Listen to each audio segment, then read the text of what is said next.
Ada seseorang dalam sebuah hadis, kalau engkau keluar dari rumahmu, membantu seseorang yang miskin, membawakan makanan satu piring, mungkin hanya 5,5 jam, 20 menit. Pahalanya lebih bagus daripada iktikaf di Masjid Nabawi sebulan lamanya.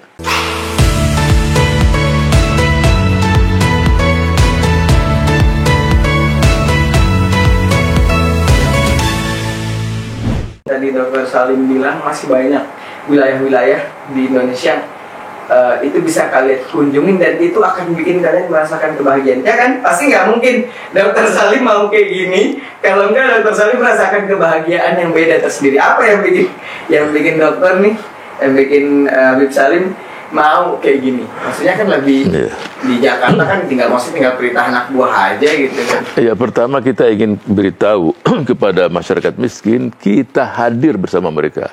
Jangan khawatir, kalian punya harapan. Itu yang dinamakan trust tadi. Ya, jadi kalian ini saudara-saudara kita yang miskin, yakin pemerintah hadir. Sehingga di hati mereka itu ada secercah harapan. Ada satu ungkapan, jadi ada secercah harapan itu jauh lebih bagus. Ada cahaya walaupun sedikit itu jauh lebih bagus daripada suasana gelap tidak ada cahaya sama sekali. Ketika kita hadir, kita ini, ada harapan. Rumah kami berubah. Masa depan kami akan lebih bagus, anak-anak kami, keluarga kami. Jadi itu penting untuk kehidupan anak bangsa ini. Jangan dari hari ke hari redup terus, nggak ada harapan yang lebih bagus untuk masa depan mereka dan anak-anak mereka. Itu nggak boleh terjadi di negeri ini. Jadi setiap anak bangsa itu punya peluang untuk ke depan, insya Allah lebih bagus. Mereka bisa anak-anak yang menjadi bupati, jadi gubernur, jadi presiden, jadi orang kaya. Semua punya peluang untuk itu. Itu yang ingin kita tanamkan.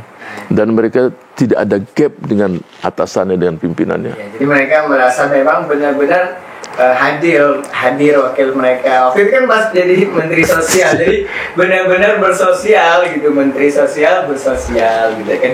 Wakil rakyat benar-benar mewakili. Tapi ada satu daerah yang saya sendiri kaget juga ketika saya mau pulang dari sini 150 kilo di Kabupaten Sukabumi. Waktu saya mau pulang, masyarakat di situ mengatakan, Pak Menteri, mudah-mudahan selamat sampai tujuan. Saya kaget juga. Memang sampai ke daerah situ, mungkin kalau dilihat di media sosial, saya menggunakan sepeda motor yang pakai besi karena lumpur dan jurang. Ya, artinya 4 kilo itu 2 jam kita tempuh. 4 kilo 2 jam? Ya, 2 jam. Karena lumpur semua, pelan-pelan sepeda motor. Waktu mau pulang itu tidak lewat jalur itu lagi. Tapi kenapa dia tidak mengatakan, Pak Menteri, tengok-tengok kami di sini? Enggak, dia nggak katakan begitu. Dia katakan, mudah-mudahan selamat sampai tujuan. Benar, karena perjalanan pulang itu dengan sepeda motor di tanah yang berbatu. Artinya kalau tergelincir ya jurang. Ini maksud. Itu perjalanan hampir 7 kilo lah baru sampai. Gak kapok tuh, Pak? Ya udah kita tawakal. Sehingga ketika kita sampai, kita nunggu rombongan kita satu persatu sambil berdoa mudah-mudahan selamat semuanya. Ya memang mereka cukup profesional. Tapi itulah bahasa itu yang saya dengar, mudah-mudahan selamat sampai tujuan. Oh, rupanya ini. Nggak bisa 2 sepeda motor, hanya 1 saja. Batu semua itu. Nah, itu dari semua cerita tadi. Artinya negeri kita nih memang bagus banget, apalagi di momen yang pertama pandemi, kedua apalagi Idul Adha. Ada panggilan manusiawi, ada panggilan rohani juga nih untuk kita saling membantu. Di momen Idul Adha nih kayak tadi kita udah cerita banyak, kita bisa tengok tuh, kita bisa bagiin kurban-kurban ke kemudian pelosok-pelosok daerah, kita bisa jadi tersentuh juga hatinya.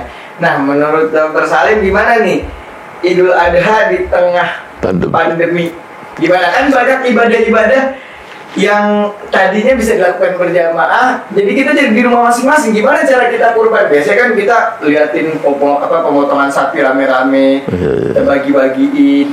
Nah, ini ketika kita disuruh di rumah aja, gimana? Apakah ada ketentuan-ketentuannya? Maksudnya apakah Idul Adha boleh dari rumah atau harus beramai-ramai? Gimana pandangan Dr. Salim Idul Adha di tengah pandemi ini? Atau kurbannya diganti enggak dengan kurban dengan uang, Pak, begitu maksudnya? Enggak? Bisa jadi. Maksudnya gimana kita bisa tetap dapat pahala kurban walaupun kita dari rumah aja. Ya begini, jadi memang ada ibadah-ibadah seperti dalam kondisi pandemi kita nggak bisa kumpul di masjid dalam kondisi-kondisi tertentu umpamanya ya.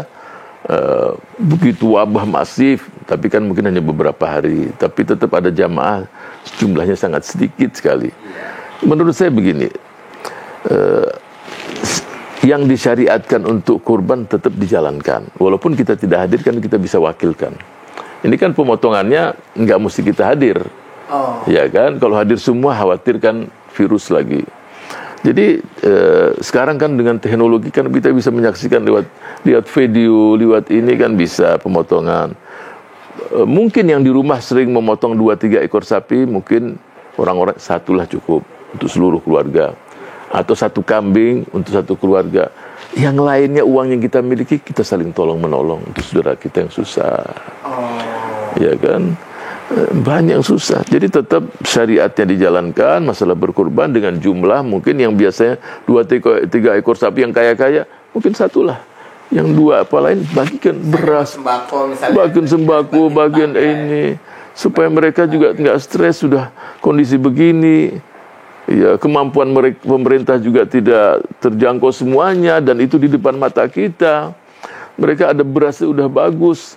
Sebagian kita bagikan beras, bagian makanan untuk mereka. Mereka masak sendiri-sendiri. Jadi apa ya? Kalau hanya semuanya diberikan untuk sapi, daging semua, terus mereka makan pakai apa sekarang? Nggak punya makan, nggak ada nasi. Ya, jadi dia itu jalan, walaupun dikurangi jumlahnya, tapi sebagian diberikan bantuan-bantuan yang lain. Nah, itu. Jadi tetap bisa berkurban walaupun dari rumah. Jadi diwakilkan teman-teman atau bapak-bapak, ibu-ibu yang nonton juga bisa wakilkan ya, misalnya di sini ada masjid terdekat, wakilkan ke masjid terdekat, atau ada yang tahu mungkin lembaga ada lembaga-lembaga umat atau lembaga basis atau apa yang bisa menyalurkan kurban ke pelosok-pelosok daerah, ada tebar kurban, teman-teman bisa wakilin ya uangnya, tapi jangan semuanya buat sapi, buat kambing juga, tapi beberapa dibeliin sembako juga mungkin buat tetangga-tetangganya. Wah, Masya Allah tuh. Jadi kata Dokter Salim gitu soal kurban Idul Adha yang dari rumah aja ya. Tapi insya Allah walaupun dari rumah kurbannya, tapi pahala dari setiap orang makan daging yang kita dapat pahalanya, dan insya Allah itu membuat urusan-urusan kita juga makin lancar. Kan siapa yang mau memudahkan urusan orang bakal dimudahin juga, begitu ya Dokter? Betul. Itu pasti sudah. Nah, dan banyak juga nih Idul Adha kan kadang kita anak muda kan, misalnya harga kambing 2 juta, kita cuma punya 500.000, tapi kita juga pengen berkurban, pengen dapat pahalanya, bisa nggak Dokter? Jadi salah satu nama Allah Subhanahu wa Ta'ala Asy-Syakur, Maha berterima kasih. Jadi tidak ada seseorang berbuat sesuatu yang dibawa, kalau berbuat satu tidak mungkin dibalas oleh Allah 1. Pasti syakur, berterima kasih. 1 dibalas 10, 100, bahkan bisa berlipat ganda. Punya 500.000, kepingin ikut berkorban, udahlah kumpulin beberapa orang, silakan. Ya, artinya dengan catatan dia ingin berkorban daging. Tapi kalau saran saya di zaman saat ini pandemi, mungkin diberikan beras. Bisa juga tuh ya? Iya, dianterin ke rumah-rumah yang susah. 500.000 kan sudah hampir berapa? 50 kilo beras. 50 ya 10, hampir 50 kilo. Bisa dibagikan 5 keluarga, datengin sendiri satu-satu. Walaupun mungkin dengan prokes juga. Itu setiap yang menerima itu mungkin lihat anak muda membawakan beras, itu mungkin mau menangis dia, tersentuh dia. Jadi kondisi begini mungkin menurut saya sih sarannya nggak mesti dengan daging, ya mungkin mereka menantikan beras, diantar ke rumahnya, dikasih uang dengan beras, beda tuh dari segi psikologi, jiwa kejiwaan seseorang. Iya, bawa beras 10 kilo, bawa uang 100.000. Beras itu dia udah melihat 10 kilo, bisa sepekan dia makan sama anak-anaknya. Coba. Secara psikologis dia di rumah ada beras itu dia nyaman.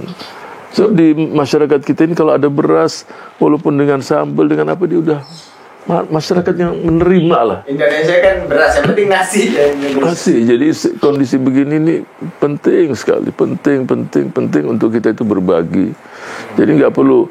Ada juga yang nggak punya apa-apa, tapi ingin, ya kan, nggak punya apa-apa, bantu dalam pemotongan. Dia ahli motong, udahlah, aku yang potongin, aku nggak minta upah apa-apa, aku mudah-mudahan dapat pahala. Ya, biar Allah yang balas gitu ya. Dia bisa motong, dia bisa ini, anak muda kan, insya Allah lebih kuat imunitas tubuhnya. Ya udah dia potong, dia ahli di situ, dapat pahala. Ya, jadi pahala itu tidak semuanya harus diukur dengan uang. Ada orang berbuat sesuatu tidak mengeluarkan uang sama sekali, pahalanya luar biasa. Apa itu? Ada seseorang dalam sebuah hadis, kalau engkau keluar dari rumahmu, membantu seseorang yang miskin, membawakan makanan 1 piring, mungkin hanya 5,5 jam, 20 menit. Pahalanya lebih bagus daripada iktikaf di Masjid Nabawi sebulan lamanya. Wallahu Akbar. Hadisnya sahih. Hadis itu hadis sahih. Jadi kita anak muda ini luar biasa, mungkin di tengah pandemi ini Idul Adha kalian bisa juga melakukan kebaikan-kebaikan kayak tadi misalnya. Jadi punya grup di WhatsApp dia tuh jangan cuma buat gibah, tapi buat berbagi juga.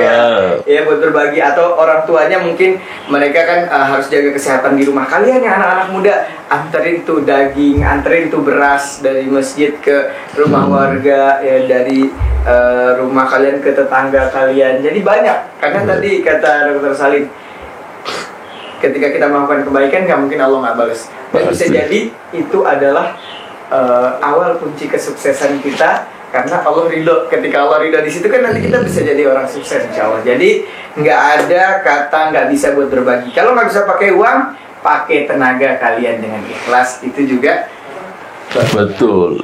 Buat orang lain tersenyum, pahalanya besar sekali. Buat orang lain tersenyum, yang sedih jadi tersenyum, itu dahsyat pahalanya. Lebih baik tuh dari iktikaf di Masjid Nabawi. Sebulan namanya coba sekarang dengan pesawat iktikaf berapa ratus juta. Iya, belum ke Nabawinya, pesawatnya, belum hotelnya kan, belum makannya di sana. Ini dengan keluar hanya setengah jam, 10 menit, 15 menit, pahalanya begitu dahsyat. Ayo anak-anak muda bangkit. Ayo tuh anak-anak muda bangkit, bantu sekarang. Saatnya masyarakat lagi butuh bantuan banget, bantu negeri kita. Minimal bantu dulu tetangga-tetangga samping kita. Kita ngelihat, wah ada beras lebih nih di rumah, antar ke tetangga. Kita lihat, wah ada lauk lebih nih, kita bagi ke orang yang membutuhkan. Insya Allah itu jauh lebih baik dari pahala iktikaf. Ya, betul. Itu luar biasa banget. Ini ilmu nih teman-teman. Nah, itu. Dan kalau teman-teman bantu orang pas masih muda, ntar pas tua kita dibantu sama Allah.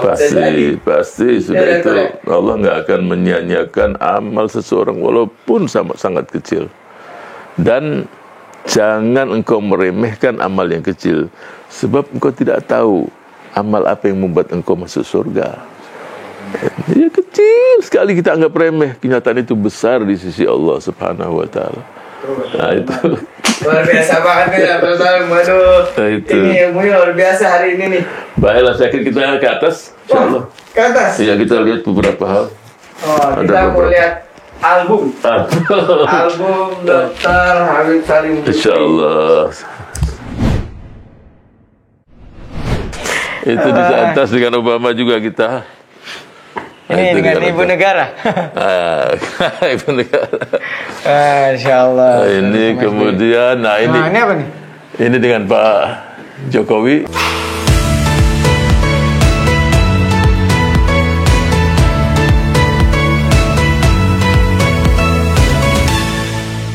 PKS, Pelayan Rakyat.